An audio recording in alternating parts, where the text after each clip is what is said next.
말씀 시편 70편 1절로 5절 말씀입니다.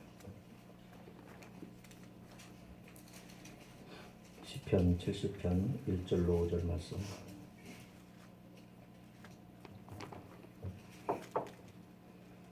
우리 한음성으로 천천히 합독하십니다.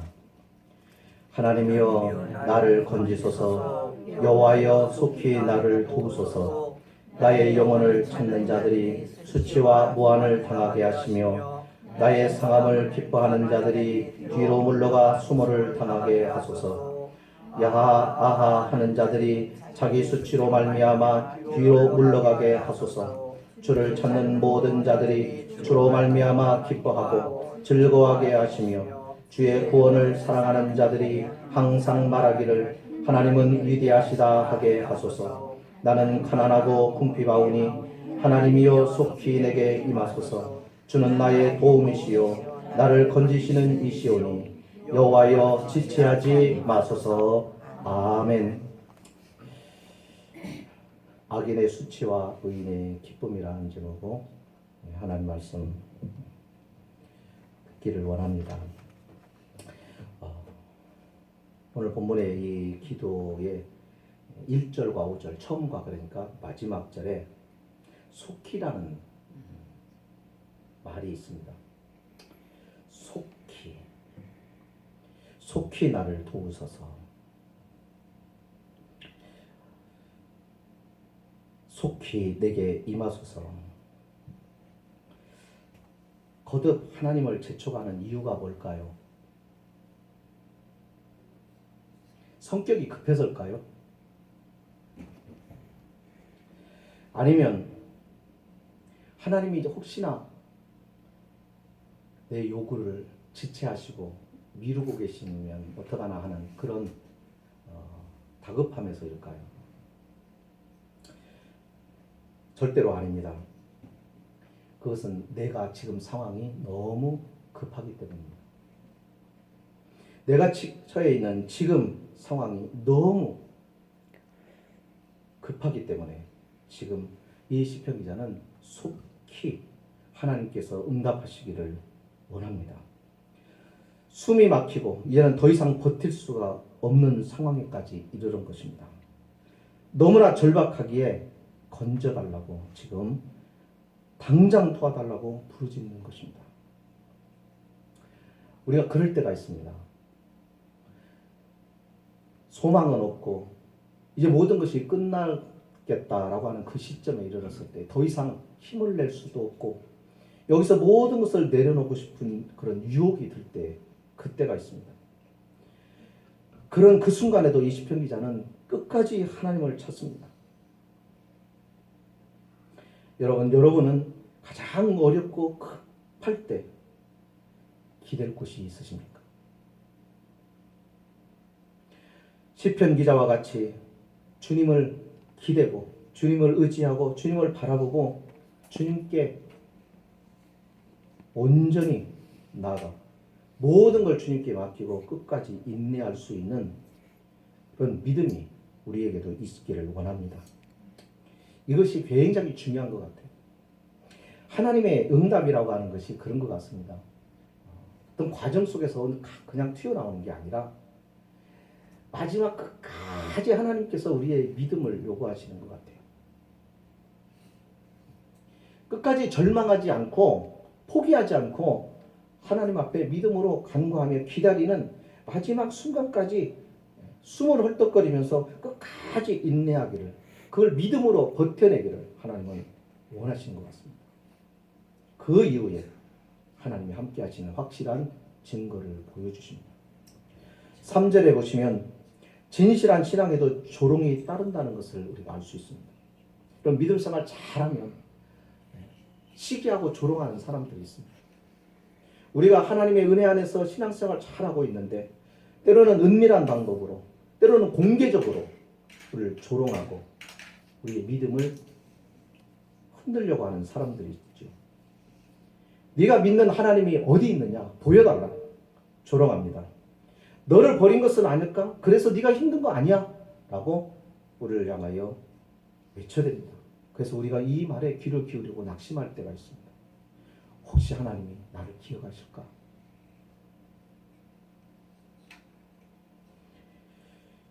이 시인만은 그런 조롱을 당한 것이 아니라 사실은 주님도 그러셨습니다. 주님도 십자가에서 동일한 모욕을 받으셨던 것을 우리가 잘 알잖아요. 시인은 이와 같은 상황에서 기도했지만 주님은 어떡하시죠? 침묵하십니다. 주님의 말 한마디면 하늘에 12영도 넣어대는 천사를 동원할 수 있는 그분이 이 조롱과 멸시를 그대로 받으시면서 입을 굳게 다무시고 인내하시고 기다리십니다. 왜이죠? 아버지의 뜻을 이루기 위해서죠. 시인처럼 승리를 촉구하는 기도를 드릴 수도 있고 또 이 승리에 대한 확신으로 우리는 때로는 의연한 자세로 기다릴 줄 아는 믿음이 저희와 우리에게 필요하다는 것입니다. 우리는 참 못 기다리는 조급한 마음과 성격을 가지고 있습니다. 그것을 다스릴 수 있어야 될 줄 압니다. 3절과 4절에 보면 시인은 악인들의 심판과 의인들의 회복을 호소하는 것을 봅니다. 이것을 하나님의 개입으로 이 상황이 역전되기를 기대하는 모습을 봅니다.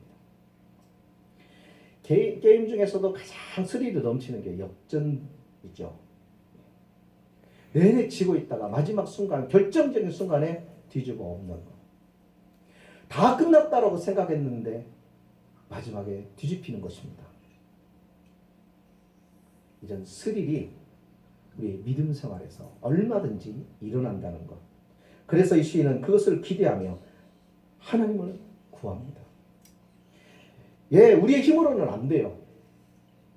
모든 상황이 우리의 지혜로 판단했을 때 불가능해요.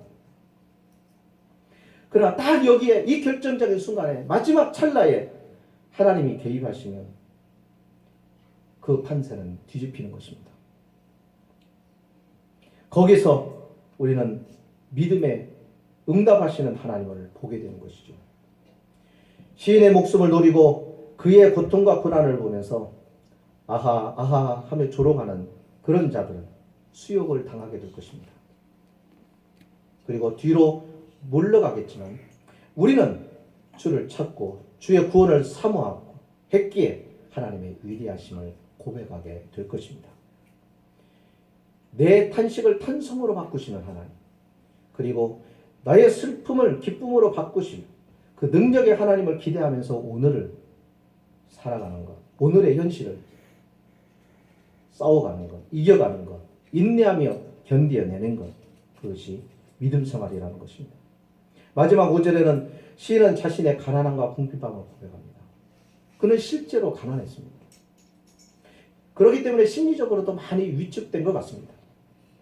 그게 그렇더라고요. 내가 가진 것이 없으면 심리적으로 위축되게 되어 있습니다. 그거는 누구에게나 마찬가지입니다. 그래서 보면 가진 자는 당당한 것을 보고 가지지 못한 자는 늘 위축되어 있고 늘 이렇게 웅크리고 있는 모습을 보게 되죠. 하지만 상관이 없습니다. 하나님 앞에서 늘 부족한 존재로 서 있습니다. 그러나 이 모든 것이 자학적인 자기 비판이나 자기 연면으로 끝나지 않고 하나님의 위대하심에 대하여 고백으로 나아가는 시인의 모습을 봅니다. 그분의 도우심을 구하는 기도로 이어집니다. 그리고 누구보다도 나를 잘 아시는 하나님을 만나게 되는 것입니다. 그분의 부유함은 나의 가난을 부유하게 하시고 그분의 풍성함은 궁핍한 나를 풍성하게 하신 바로 그 하나님이십니다. 자신과 하나님을 아는 자에게 기도는 의무가 아니라 그것은 자연스러운 반응입니다. 우리가 어떠한 신앙생활에서 의무적으로 하려고 하지 마시고 우리가 하나님과 늘 가까이 지내면 그것이 늘 자연스러운 반응이 되는 것이죠.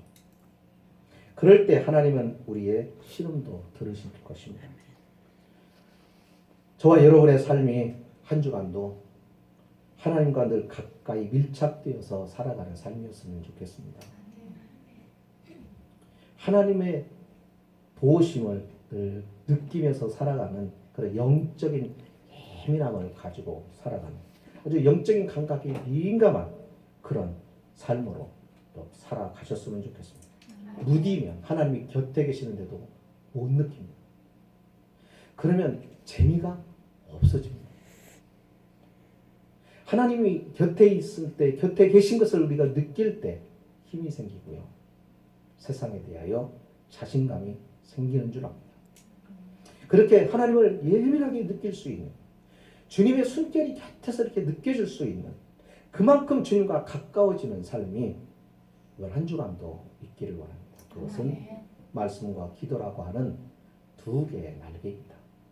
우리가 하나님을 향하여, 우리가 하나님의 그 높으신 뜻을 향하여 비상하기 위해서는 이 두 가지의 날개가 필요합니다. 균형을 잃어버리면 안 됩니다. 말씀과 기도가 늘 균형을 이루어야 됩니다.